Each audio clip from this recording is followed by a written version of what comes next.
Hey guys, so today I've had my iPhone 12 Pro Max for roughly a month now, and I love this phone as I love every new iPhone, of course.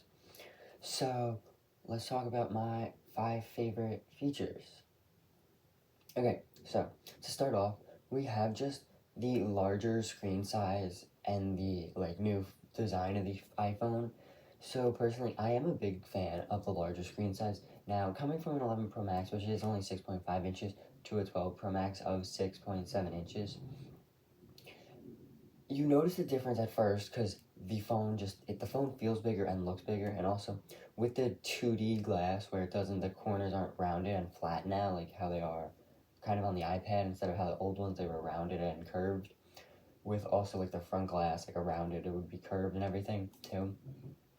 Um, it looks a lot bigger and also it feels a lot sturdier. I'd say this, like one-handed, I can hold this nice. I can also use it one-handed fine. I mean, reaching up to the top, I have to jerk my whole hand up there, but that's what happens, I feel like, when you have smaller hands. But also in the future, it'll be fine for me because I live my life on my phone, hence why I went with a bigger phone. And also, the ceramic shield that they put on the front, well, I personally have not tested this. Even though I do get screen protectors on my iPhone, sometimes those aren't enough from what I've seen. Like, I've seen times where people have full on, shattered their phones under their screen protectors, or sometimes the screen protectors are fine and they've shattered their iPhone. So, I am really excited to see that they did add the ceramic shield to the front. I do hope in the future they add it to the back as well, because I have seen some people do drop tests of like 9, 10, 11, 12, 13, 14 feet, and the front is fine. It's the back that gets all destroyed now. And other than the aluminum border, or stainless steel border or aluminum border, depending on which iPhone you have, that depends too. Okay, now MagSafe. I'm really excited to see where Apple takes MagSafe. So like right now we only have the MagSafe wallet and the MagSafe charger. So the MagSafe charger is similar to the Apple Watch charger where you just put it on and the watch kind of magnetically aligns. So why I'm really excited to see where Apple takes MagSafe is this is a regular wireless charging pad from Belkin, right? It's nice, big, and bulky, which is fine for me as of right now. Like, I ordered my Duo, it didn't come in yet at the time of filming this. I'll probably have a separate video when my Duo comes in.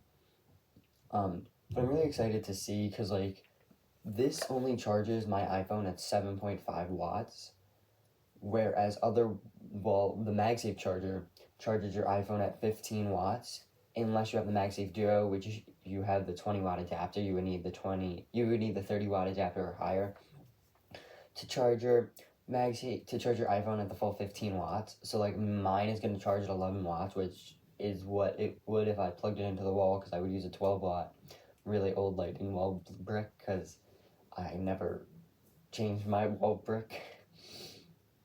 Okay, now this is probably a simple one, but the new colors of the iPhones. So across the whole 12 lineup, Apple basically came out with new colors other than the white and black of the 12.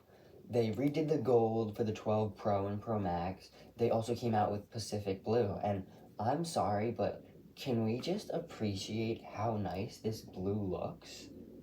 Like, part of me does wish I got a clear case instead of the silicone cases, but I also do really love the silicone case over a clear case because it's not like slipping out of my hand every time I go to use my phone, which is nice to let it doesn't oh, you want to use your phone? Okay, and like a wet bar of soap just go flying across my kitchen or something.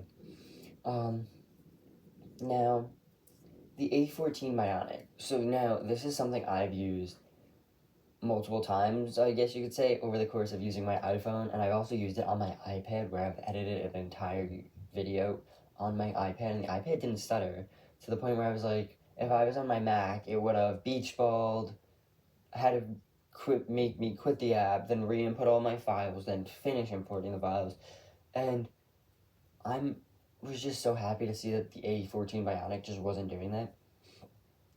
So now on Apple's website, they claim it is 50% faster than any CPU or GPU in any smartphone, And now, seeing that, I would say it is faster than the A13 Bionic, which obviously isn't a shocker. It's a new phone with newer technologies, but it is the first 5 nanometer chip that we are seeing in an iPhone, which means it's this really small chip with super fast power. So it has a 16 core neural engine.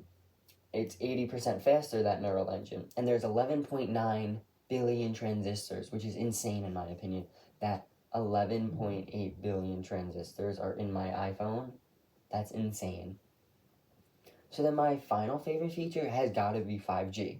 So now, while I haven't experienced 5G ultra wideband yet because I haven't gone around to a 5G ultra wideband area because we're still in the middle of a global pandemic, and just to test how fast my iPhone is, I wasn't going to a 5G ultra wideband area because it's not right up the road from my house.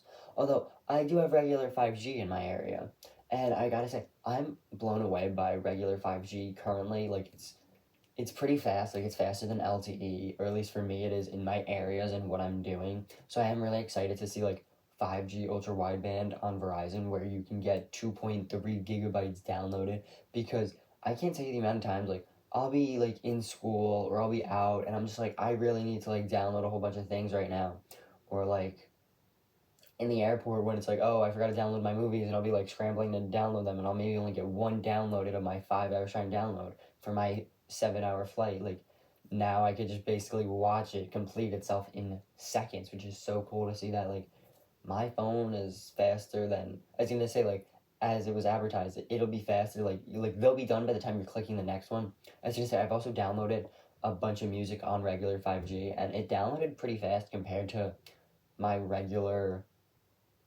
4G LTE on Verizon, which is pretty cool. Now I don't know if it's the tower I'm on or what it is, although it is pretty cool. And then the new camera and LiDAR sensor. So my favorite part of the LiDAR feature has to be the ability to take people's height. So if you open the Measure app on your iPhone 12 or 12 Pro, as long as it has the LiDAR scanner, which is a little black dot right below the ultra wide camera, it actually can tell you people's heights. You just open Measure. We're just gonna take it out of the air right now. You open Measure, hold the phone out, and it'll just do it for you, which is actually so cool. Because I was gonna say I've actually measured my height a few times just out of pure curiosity, and I've gotten the same thing I've told. Like I'm 5'8", 5'9", and I've gotten 5'8" to 5'9", which is pretty cool. That it's pretty accurate too. It's not like, oh, I think you're, because like if you tried to do it with the regular Measure app, you would get maybe like 6, 7 feet. Like I was gonna say, I've gotten told I was 7 feet once, and I was like, am I 7 feet? And I just don't know it, but I know I'm not 7 feet. Um, so I was like, when they announced like the LiDAR scanner and people started seeing what it could do, I was like, okay, that's pretty cool that I could take my height and I could just be like, okay, well, like I thought it was this, now I'm actually like I know my height off the top of my head, which is just kind of cool. And that's really it. Now, most of these features are going to be improved on in the future and future iPhones, but after using my 12 Pro Max for a month, I'm personally loving all these features. So I'll talk to you guys in the next one. Peace.